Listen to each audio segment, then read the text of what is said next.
नमस्कार दोस्तों, इस वीडियो में आपका स्वागत है। आज यहाँ जो हम बात कर रहे हैं वो बॉर्डर 2 की। ये फ़िल्म 23 जनवरी को रिलीज़ होने जा रही है और इस साल की मोस्ट अवेटेड फ़िल्मों में इसका नाम जो है वो शामिल है। लेकिन सवाल ये उठ रहा है कि बॉर्डर 2 क्यों बनाई प्रोड्यूसर्स ने? और ये सवाल इसलिए उठने लगा क्योंकि जब से इस फ़िल्म का गाना रिलीज़ हुआ है, बॉर्डर 2 का, घर कब आओगे? तो गाना तो वही था जो बॉर्डर का था। 1997 में आई थी और संदेश से आते हैं, उसी का ये नया वर्ज़न है। नया वर्ज़न बेसिक तो वही है, थीम वही है, जो मुखड़ा है गाने का वही है।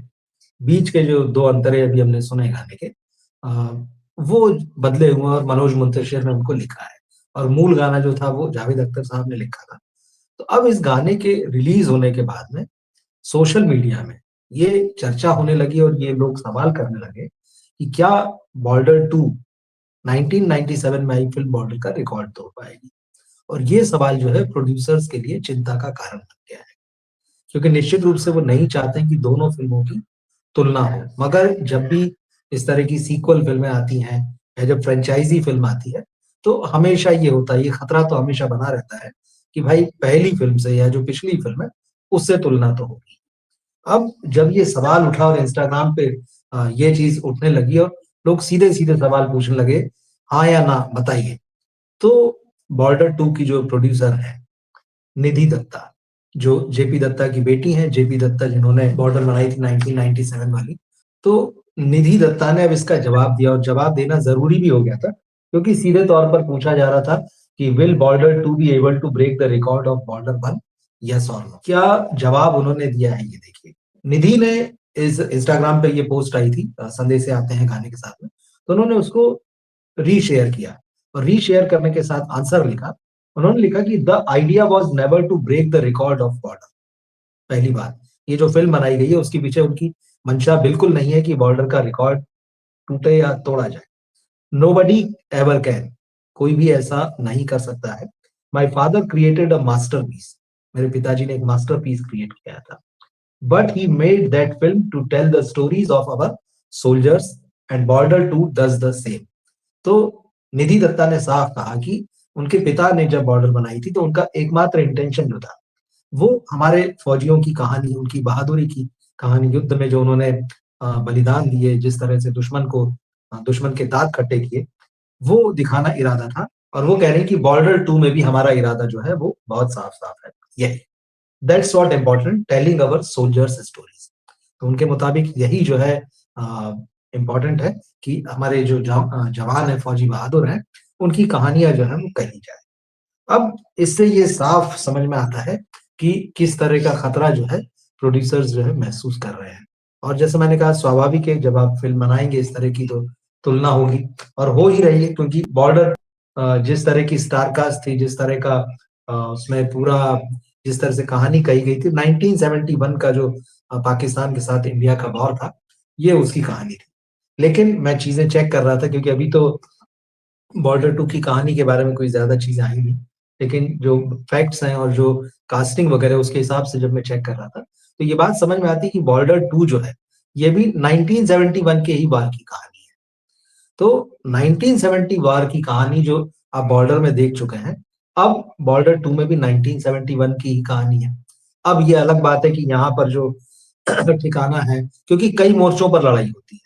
युद्ध जब होता है तो कई मोर्चों पर होता है।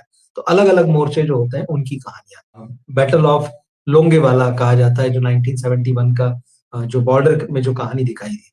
लेकिन इस बार जो है ये दूसरा मोर्चा होगा और जहाँ तक मैं समझ पाया हूँ, ये जो दूसरा मोर्चा है, 21 जो आई है, 21 में जो कहानी दिखाई गई है, बसंतर रिवर का जो मोर्चा था, ये बसंतर रिवर की कहानी जो हमने 21 में भी देखी है जिसमें अगस्त नंदा है, वही कहानी, उसी मोर्चे की कहानी कहीं न कहीं जो है बॉर्डर 2 में नज़र आने वाली ये जो इस फ़िल्म में कैरेक्टर जो आर्मी ऑफिसर जिनकी कहानियाँ दिखाई जा रही है, उसे ही समझ में आता है। तो अब ये देखने वाली बात होगी कि जब बॉर्डर 2 आएगी तो उसको किस तरह का रिसेप्शन मिलेगा। क्योंकि नयापन जो है वही 71 की कहानी जो है, एक बार फिर आप दूसरा मोर्चा दिखा रहे हैं और 71 की एक कहानी अभी थिएटर्स में चल रही है। तो कहीं न कहीं जो है प्रोड्यूसर्स को खतरा जो है वो महसूस हो रहा है और इसीलिए निधि दत्ता ने ये जवाब दिया है। अब जिस गाने की हमने बात शुरू में की कि घर कब आओगे? गाना जो है बेसिकली वही है, संदेशे आते हैं, तो इस बार उसका टाइटल बदल दिया है। तो वही मुखड़ा वही है। गायक जो है इसमें कुछ ज़्यादा है, सोनू निगम, दिलजीत दोसांझ, विशाल मिश्रा, रूप कुमार राठौड़ और अरिजीत सिंह। जबकि 1997 वाली फ़िल्म जो गाना था, वो 2 लोगों ने गाया था, सोनू निगम ने और रूप कुमार राठौड़ ने। और यहाँ मुखड़ा क्योंकि जो है वो वही रखा गया है, लेकिन अंदर जो अंतरें हैं, वो मनोज मुंतशिर ने लिखे हैं, घर कब आओगे के। अगर आप तुलना करें, हालाँकि बार-बार वो कह रही हैं कि तुलना नहीं करना चाहिए। तो उद्देश्य तो एक ही है कि हम बहादुरों की कहानी दिखाएँ, लेकिन जब क्रिएटिविटी होती तो तुलना हो जाती। और जब आप उस फ़िल्म का गाना एक बार फिर से इस फ़िल्म में रख रहे हैं, तो मैं ये समझ नहीं पाया कि मनोज मुंतशिर का जो गाना जो रिक्रिएट किया है, सिर्फ़ लिरिक्स रिक्रिएट किए हैं, आवाज़ें कुछ और जुड़ गई हैं। जावेद अख्तर साहब का गाना कई गुना बेहतर है। जितनी गहराई में वो जाता है, जितनी चीज़ों को वो छूता है, जितने रिश्तों को, गाँव की मिट्टी को, वो जो सारी बातें करता है, वो इस नए वर्ज़न में गायब है। तो आज भी आप देखिए नया वर्ज़न जो है वो 3 मिनट के आस-पास का जो अभी हमने यूट्यूब पर जो रिलीज़ हुआ उसे देखा। जबकि आप संदेशे आते हैं देखिए, ये 9 मिनट से भी लंबा गाना है। बहुत खूबसूरती से फ़िल्माया गया है और एक उसको देखते हुए आप बहुत इमोशनली न केवल उससे अटैच होते हैं बल्कि आपकी भावनाएँ वो जगाता है। और उस दौर में तो ये एक एंथम की तरह बन गया था ये गाना। आज भी अगर आपको कहीं हल्की-सी धुन भी सुनने मिल जाए, तो आपको संदेशे आते हैं आपके दिमाग में चलने लगता है। अब बात वही है जब आप रिक्रिएट करते हैं तो इससे ये समझ में आता है कि आपने उसको एक ब्रांड समझ लिया है। आपने उसको एक पीस ऑफ आर्ट नहीं समझा है। आपने उसको ये नहीं समझा है कि ये चीज़ लोगों के दिलों में बसी हुई है। इससे छेड़छाड़ नहीं होना चाहिए। मुझे लगता है बेहतर होता जावेद साहब का जो गाना था, उसी को रख लिया जाता। इमोशंस तो वही हैं बाहर के, वही रिश्ते हैं, वही गाँव है, वही मिट्टी है, वही हवा, पानी, फूल है। तो वही चीज़ रखी जा सकती थी। लेकिन कहीं न कहीं ये जो नया वर्ज़न आया है, ये डिसअपॉइंट करता है। अब शुरुआत में ये खबर इस तरह की आई कि भाई अनु मलिक साहब को क्रेडिट नहीं दिया गया है या कुछ लोगों ने चलाई इस तरह की खबर या जावेद अख्तर को भी। तो लेकिन फिर बाद में सारी चीज़ें क्लियर हो गई जैसे ही गाना रिलीज़ हुआ कि सारे क्रेडिट्स जो हैं वो प्रॉपरली दिए गए हैं। और उसके बाद अनु मलिक का बयान भी आया कि भाई मैंने तो इस तरह की कोई बात नहीं की थी, लोगों ने अपने मन से चलाई है। तो अब ये जो बैटल ऑफ लोंगेवाला जो 1971 का जो वार था इंडिया पाकिस्तान के बीच का, उस बॉर्डर की कहानी आपने देखी थी और अब एक दूसरी बॉर्डर की कहानी देखने जा रहे हैं। स्टार कास्ट बदल गई है। पिछली बार की पूरी जो स्टार कास्ट थी उसमें सनी देओल थे, सनी देओल इस बार भी नज़र आएँगे। पिछली बार सुनील शेट्टी थे, जैकी श्रॉफ थे, पुनीत इस्सर, कुलभूषण खरबंदा, सुदेश बेरी, उनके अलावा अक्षय खन्ना, ये स्टार कास्ट थी जो आपको बॉर्डर पर लड़ती हुई नज़र आ रही थी। लेकिन अब इस बार जो है सनी देओल को आप छोड़ दीजिए तो वरुण धवन है, दिलजीत दोसांझ हैं, अहान शेट्टी हैं। तो इस बार ये 4 मेन चेहरे हैं। अब किस तरह से कहानी बढ़ेगी, क्या बढ़ेगी वो तो जब फ़िल्म आएगी हम देखेंगे। लेकिन इसमें आप देखिए कि बॉर्डर में जो है, सब जमे हुए चेहरे थे। एक नया चेहरा था जो उसमें, वो था अक्षय खन्ना का। अक्षय खन्ना ने उसी साल 1997 में अपना डेब्यू किया था हिमालय पुत्र से और उसी साल ये फ़िल्म भी आई थी और इस फ़िल्म के लिए बेस्ट डेब्यू का अवार्ड जो है, दिया गया था अक्षय खन्ना को। तो आप इस गाने को बस आप देखेंगे ना संदेशे आते हैं, तभी आपको अक्षय खन्ना के जो एक्टिंग है, उसकी रेंज पता चल जाएगी। इस वक़्त तो वो धुरंधर के लिए छाए हुए हैं फिलहाल, वो आप देख सकते हैं। जबकि इस बार जो फ़िल्म आ रही है, इसमें वरुण धवन, दिलजीत दोसांझ और अहान शेट्टी। मतलब सनी देओल के अलावा बाकी जो कलाकार हैं, वो कहीं न कहीं बॉलीवुड में अभी भी स्ट्रगल कर रहे हैं। तो अब ये फ़िल्म उतनी मजबूती से बनी होगी कि नहीं ये देखना होगा। और वरुण धवन जिस तरह से स्टेप्स करते हुए नज़र आए हैं इस गाने में, घर कब आओगे में, तो आप सोशल मीडिया में देखें, कई लोगों ने कहा कि भई उनके ऊपर वो गोविंदा वाली छाप जो है वो उन्होंने खुद ही ओढ़ ली और शायद वो उससे बाहर निकलना नहीं चाह रहे। तो ये कुछ एक चीज़ें ऐसी हैं जिनको लेके थोड़ा-सा मुझे लगता है कि अ, बॉर्डर 2 के जो प्रोड्यूसर्स हैं, उनको चिंता करने की ज़रूरत तो है कहीं न कहीं। लेकिन अब इस फ़िल्म की अगर हम बात करें जैसे बॉर्डर की, तो माइलस्टोन फ़िल्म है क्योंकि हिंदी में बॉलीवुड ने जो है वो जो वार फ़िल्में बनाई हैं उसमें 2 ही फ़िल्मों का नाम हमेशा लिया जाता है। एक बॉर्डर और दूसरी 1962 में आई थी हकीकत, चेतन आनंद की फ़िल्म। ये 2 फ़िल्में जो हैं जबकि वो हकीकत जो थी वो इंडो चाइना वार पर थी और बॉर्डर इंडो पाकिस्तान वार पर है। तो दोनों फ़िल्में, इसके अलावा भी जैसे फ़िल्में बनी, जेपी दत्ता साहब ने ही बनाई थी, उसके बाद 2003 में लगभग सवा 4 साढ़े 4 घंटे की फ़िल्म थी एलओसी कारगिल। तो ये फ़िल्म तो मैंने जो उसका मूल वर्ज़न था लगभग 4.5 घंटे का, वो हमने देखा था, मीडिया को दिखाया गया था। बहुत-बहुत लंबी फ़िल्म, आप सोचिए 4 आवर प्लस लगभग 4.5 घंटे की। लेकिन बाद में जब ये फ़िल्म थिएटर में रिलीज़ की गई, तो फिर अव्वल तो ये उस लेवल की नहीं बनी थी कि बॉर्डर से जैसी उम्मीदें थी लोगों को, बॉर्डर के बाद में जिस तरह की उम्मीद थी, तो एक तो उम्मीदों पर खरी नहीं उतरी और लेंथ बहुत ज़्यादा थी। फिर बाद में इस फ़िल्म को जल्दी ही एडिट करके इसका छोटा वर्ज़न किया गया था। काफ़ी काटा गया था उस फ़िल्म को और लगभग 3 साढ़े 3 घंटे की फ़िल्म बनाकर रिलीज़ की गई थी। एलओसी के अलावा आप देखिए एक और फ़िल्म जिसकी चर्चा होती है वो है लक्ष्य, जो फरहान अख्तर ने बनाई थी, ऋतिक रोशन थे। इसके बाद में शेरशाह आई थी जिसमें सिद्धार्थ मल्होत्रा थे। तो इस तरह सैम बहादुर ले लीजिए, फिर जो बायोपिक फ़िल्म थी मानेकशॉ साहब की, और अभी लास्ट मंथ ही आई थी 120 बहादुर, फिर से इंडो चाइना वार जो है उसको लेकर फ़िल्म, और अभी 21 चल रही। तो वार फ़िल्में हिंदी में बहुत कम बनी है, ऐसा नहीं कि बहुत सारी फ़िल्में बनी हैं, लेकिन ऐसी फ़िल्में जिनकी आप चर्चा कर सकें, जिनकी बात कर सकें। मगर इन सब में अगर जो सबसे बड़ी फ़िल्म है वो है बॉर्डर। मतलब इस फ़िल्म को उस वक़्त थिएटर में कहा जाता है लगभग पौने 4 करोड़ दर्शकों ने देखा था। किसी भी फ़िल्म के लिए इतनी बड़ी दर्शक दर्शक संख्या बहुत बड़ी है और किसी वार फ़िल्म को इससे ज़्यादा नहीं देखा गया। तो इस फ़िल्म ने उस वक़्त अवार्ड भी बहुत जीते थे। 12 करोड़ रुपए में बनी ही थी ये फ़िल्म उस समय और लगभग इसने 67 करोड़ रुपए कमाए थे। तो ये उस साल की सबसे बड़ी फ़िल्म थी बॉक्स ऑफिस पर 1997 में। और न केवल इंडिया में चली बल्कि इसको बाहर भी बहुत देखा गया है। अब अगर हम बॉर्डर 2 की बात करें, जो थोड़ा-सा चिंता लग रही है प्रोड्यूसर्स को कि क्या होगा, कैसे होगा? अब जैसे मैंने बताया कि पिछली फ़िल्म जो थी उसका बजट तो काफ़ी कम था, मतलब उस समय के हिसाब से ठीक था। 12 करोड़ में बनी और 67 करोड़ रुपए कमा लिए। इस बार जो फ़िल्म आ रही है, जो 23 जनवरी को रिलीज़ हो रही है, ये फ़िल्म का बजट कहीं 150 करोड़ आ रहा है और कहीं 200 करोड़ आ रहा है। अब अगर इस बजट को आप पकड़ कर चलते हैं, तो इस बजट में बनी हुई फ़िल्म को बॉक्स ऑफिस पर अपनी रिकवरी के लिए लगभग 500 करोड़ रुपए टिकट विंडो से इकट्ठा करना होगी। और ये समय कैसा है आप देख लीजिए कि तो ऐसे में क्या ये फ़िल्म 500 करोड़ रुपए बॉक्स ऑफिस से निकाल पाएगी? ये एक बड़ा सवाल है। और इसके अलावा ज जेपी दत्ता का तो ख़ैर एक अपना उस वक़्त भी ब्रांड थे वो और वार फ़िल्म के लिए जाने जाते थे। लेकिन अब जो फ़िल्म बनाई है, इस फ़िल्म को अनुराग सिंह ने डायरेक्ट किया है। आप पूछ सकते हैं कि अनुराग सिंह कौन डायरेक्टर है? अनुराग सिंह बेसिकली पंजाबी फ़िल्मों के डायरेक्टर हैं।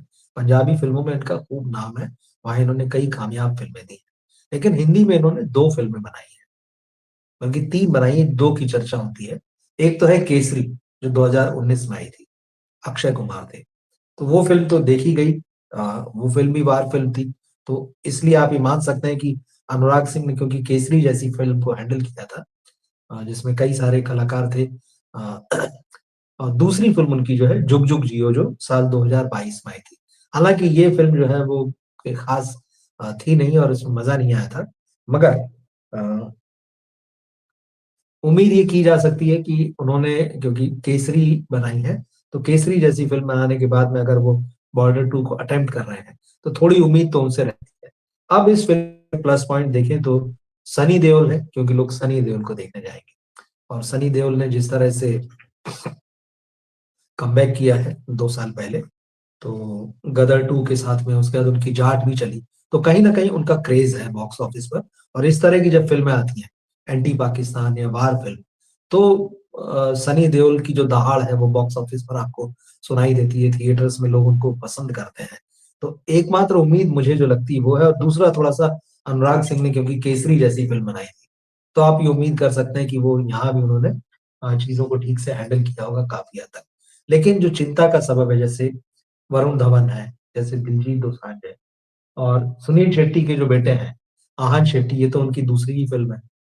पहली फ़िल्म उनकी अरसा पहले आई थी और वो फ़िल्म भी कुछ ख़ास चली नहीं और उसके बाद वो कंट्रोवर्सी में बगैर फ़िल्मों की कंट्रोवर्सी में आ गए कि उनके नखरे बहुत हैं, उनको लोगों ने साइन किया लेकिन वो अपनी मर्ज़ी चलाते हैं, कई सारी चीज़ें।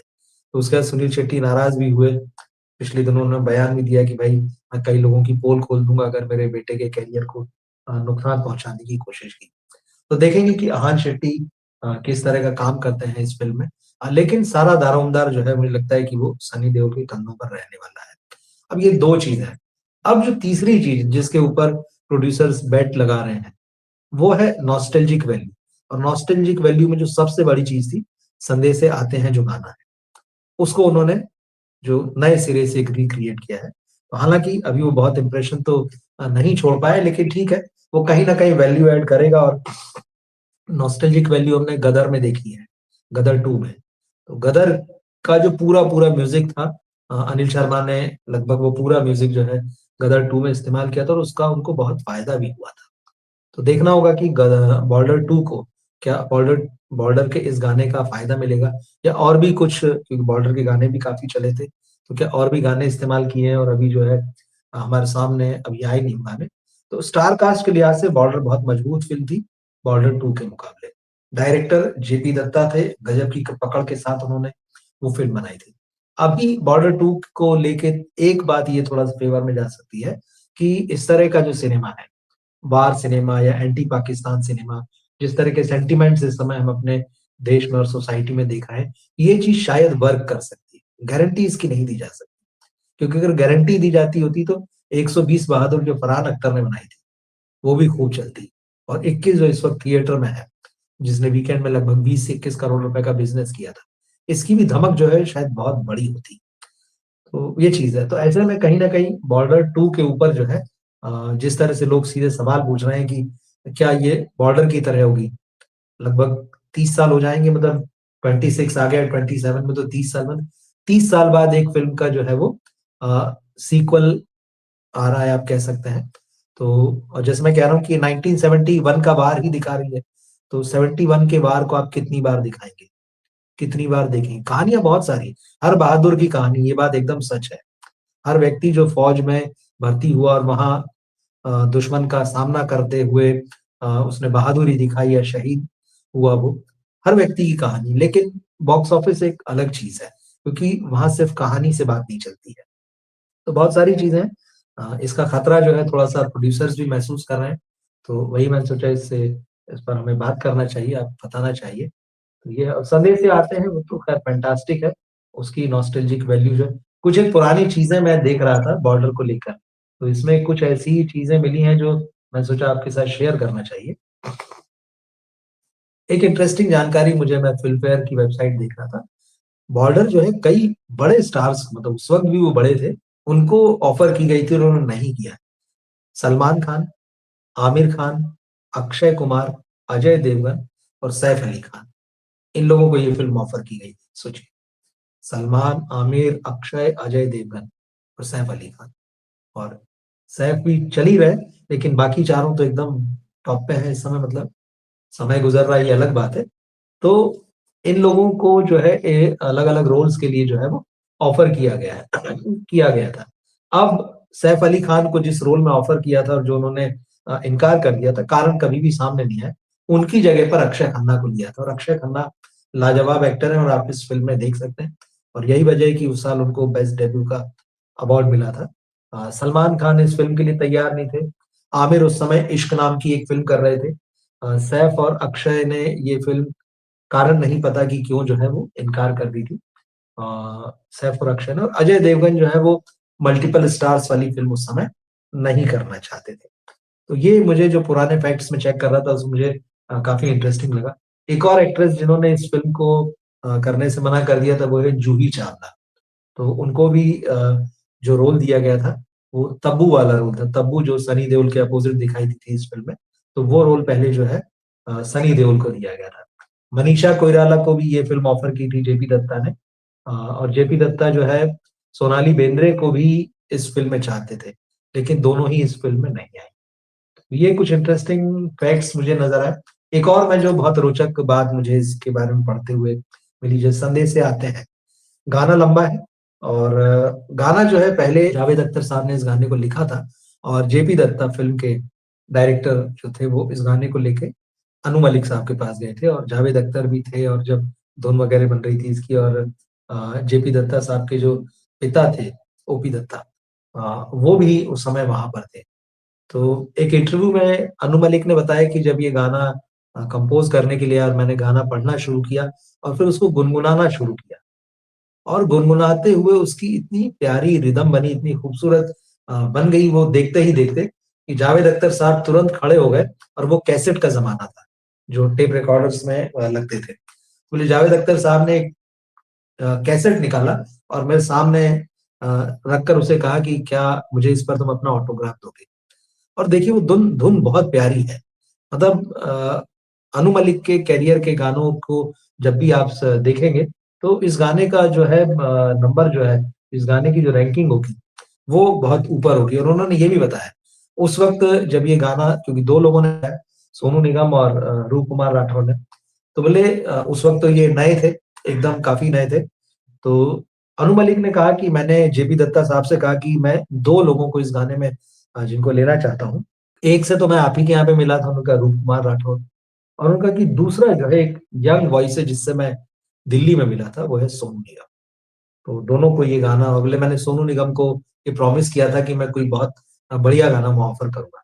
तो दोनों को उन्होंने ये गाना दिया, गवाया, बाकी तो जो है वो हिस्ट्री है। तो अब धीरे-धीरे इस फ़िल्म पर इतना बात होगी, 23 जनवरी को ये फ़िल्म आने वाली है, 26 जनवरी वाला जो माहौल रहेगा, तो 20 दिन भी नहीं बचे हैं। लेकिन जितना इस फ़िल्म का लोगों को इंतज़ार है, उतना ही खतरा भी है कि जो तुलना होगी, क्या बॉर्डर टू बॉर्डर जैसी होगी? ये बहुत बड़ा सवाल है। हम इस पर नज़र भी रखेंगे, फ़िल्म आएगी तब देखेंगे। इस वीडियो में इतना ही। नमस्कार, आप सबको बहुत-बहुत धन्यवाद। आप जुड़े, मिलते हैं फिर।